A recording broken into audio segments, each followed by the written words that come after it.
Overwatch 2 Season 9 may have been leaked. Hi everybody, my name is Abby. Welcome to the video.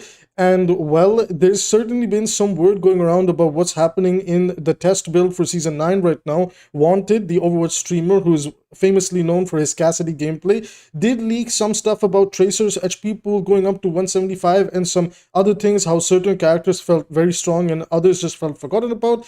This initial leak, I had been thinking about some things and been talking with my friends. Maybe we should do a podcast, and we were talking about this philosophy that, well, what if Overwatch goes down this direction, that the systematic change that they want to bring in is perhaps they will increase the HP pools for all the characters. And there's a big can of worms to be opened with that, and it seems like that's the direction that the balance team wants to go.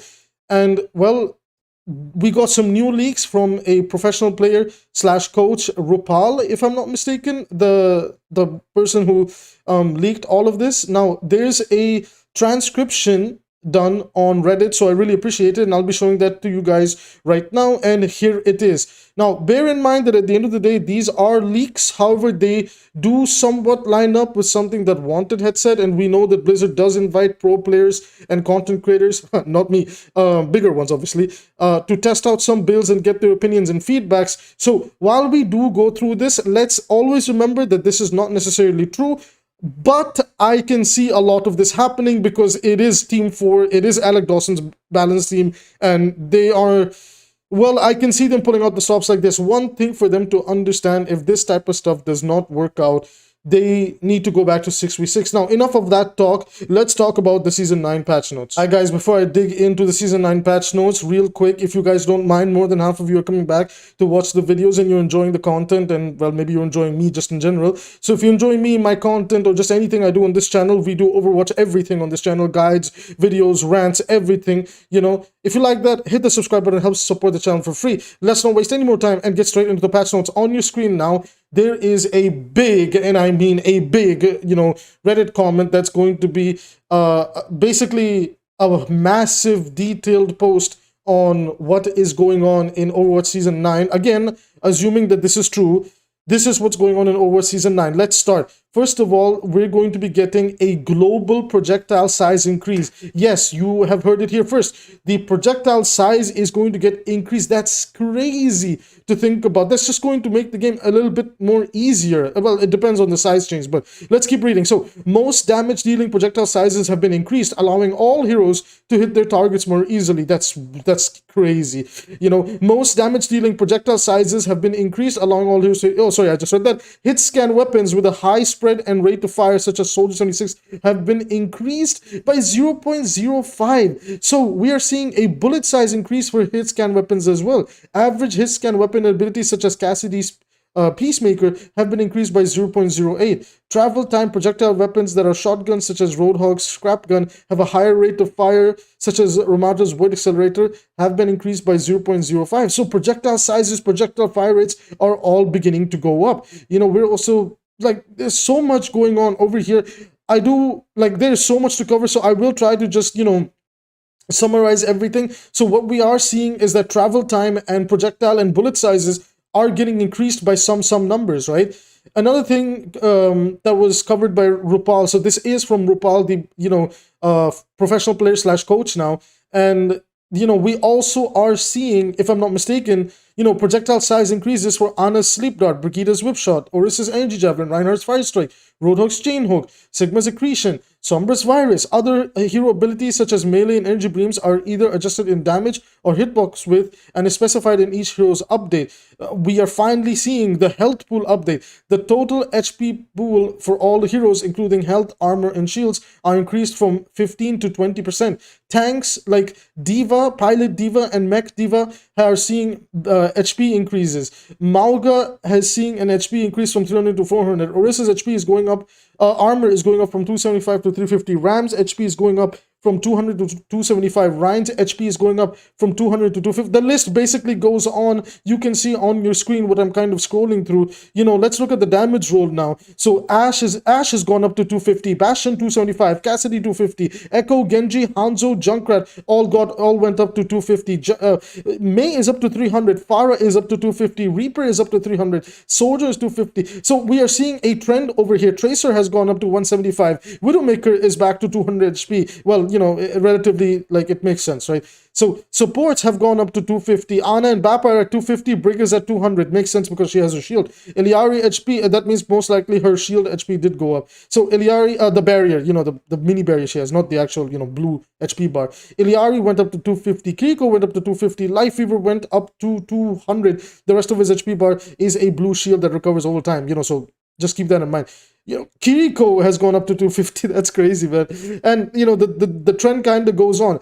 All heroes now generate 20 HP after 5 seconds of not taking damage. Yeah, this is barely going to be felt. This is what I was basically talking about, that unless we saw the full patch notes, like, I actually thought maybe they'd make it 4 seconds or 3.5 seconds, but 5 seconds is a very long time. Like, this is like very long time before you even get this benefit. So, okay, whatever, right? We are seeing ultimate charge updates. All heroes' ultimates are going to be increased by 10%. Man, they are slowing the game down like crazy. But again, going off of these patch notes so far. So Tank Diva, self-destruct, outer radius maximum damage up to from 900 to 1000. Inner radius range increased from 4 to 6 meters. Doomfist rocket punch, max impact damage increased from 50 to 75. Max wall slam damage increased from 30 to 40. Junker Queen rampage. Wound damage over time increased from 60 to 90. Reinhardt rocket hammer doing 100 damage. Charge wall impact increased from 225 to 275. So, you know, guys, like, before I keep reading on, like, while this looks like scary on paper, we have to understand that all these changes are like being linked into the fact that HP pools have kind of gone up. So the game might just relatively feel the same, you know. Also, wait a minute, like, I just realized Reinhardt's rocket hammer went up to 100. I thought that was the fire strike. He's going to swing for 100 damage. Wait, that's kind of scary, you know. But again, everybody's HP pools have kind of gone up. So I don't know, like, this is so interesting. So Primal Rage, like, as you can, again, I'm just gonna like speed run through them because, you know, I will take up a full hour reading through each and every single patch note. I will leave it down in the comment section and in the description box, links to the Reddit, so you guys can go through it yourself. So we are seeing like some changes. Hey, look, Genji. Swing recovery decreased from 0.9 to 0.7. So he's able to swing the blade faster. They didn't even buff Dragon Blade from 110 to 120 or 130. I cannot believe it. They gave, excuse me, I just hit the mic by accident. They gave Reinhardt 100 swinging hammer before they decided that, yeah, no, Dragon Blade is gonna need help. After, like, Dragon Blade is gonna barely charge. It doesn't even seem like Genji got a damage increase on his shurikens. That's ridiculous, man. Wow, that's something. Hanzo Storm Arrow saw a damage increase. Pharah, like, her self-damage percentage has gone down by 25%. That's pretty good. Her recovery reduced from 0.85 to 0.8. Projectile speed increased from 35 to 40. Oh, damn. Rapid fire Pharah. Jet dash. New ability on secondary fire. Option to set jet dash to double jump. Horizontal dash in the direction you're moving, 10 seconds. Isn't this what Alec Dawson was talking about? That, you know, we will give her some horizontal mobility rather than vertical. So the jump jets are 20% weaker. Increase cooldown from 10 to 14 seconds. Give 50% of your fuel back. Concussive blast, 25% weaker knockback. Range decrease from 8 to 5. Cooldown decrease. Now deals 30 explosion damage. That's interesting. Rocket barrage now instantly reloads rocket. Well, it already was doing that. Hover jets, fuel decrease. Maybe they were trying out other things in their test builds and then, you know, they went back on it and things like that. Speed boost increased by 100%. Fuel decreased by 20%. Now gives you aerial maneuverability. Oh, she can fly when using rocket barrage. That's really interesting. Man, there's so much. Like, and then from the supports, like, what do we got? Like, regenerative passive now reduces the delay before regeneration by 2.5 seconds. Brig rocket flail damage increased from 35 to 45. Oh, that's her normal, like, attacks, I believe. Kiriko Kunai base projectile size reduced from 0.18 to 0.15. Oof, that's big. Lucio soundwave damage gone up to 35. Knockback. Oh, his boop got buffed finally. Again, assuming that these are all true. And there's other patch notes. Now, there's an edit here that says that got a DM claiming that these are the rest of the patch notes. Beware that this might not be a real leak. The section listing all the abilities says projectiles excluded from this update. So there's some stuff like hover jets no longer refuels in the air once, only will refuel once you land. Fuel can increase to 200% capacity filled with jump jet and jet dash. Can be used without fuel to slow your descent. You know, Symmetra Photon Projector, the primary fire beam width has been increased. Mercy's Guardian Angel, active duration on jump and crouch, bonus movement cancellation, reduced from 1.5 to 1 second. Wait a minute, doesn't, so this means that Mercy's, extra cooldown is not a thing anymore? Like, they basically, can some Mercy specialist, tell me what this means? Like, this means that now if you use a super jump, you won't get the extra 1.5 second, you will just get an extra 1 second, right? Sympathetic recovery, health recovery from the health dealt increased from 25 to 40%. Oh my god, Mercy's gonna be tanky. Okay. Moira Biotic Grasp, damage up to 65 from 50. Secondary target acquisition radius from 0.6 to 0.7. She didn't. Moira didn't need this. Come on now. The second, the radius to lock on is already so forgiving. This is kind of silly, man. This is kind of silly. Junkertown map update, new structures before checkpoint A.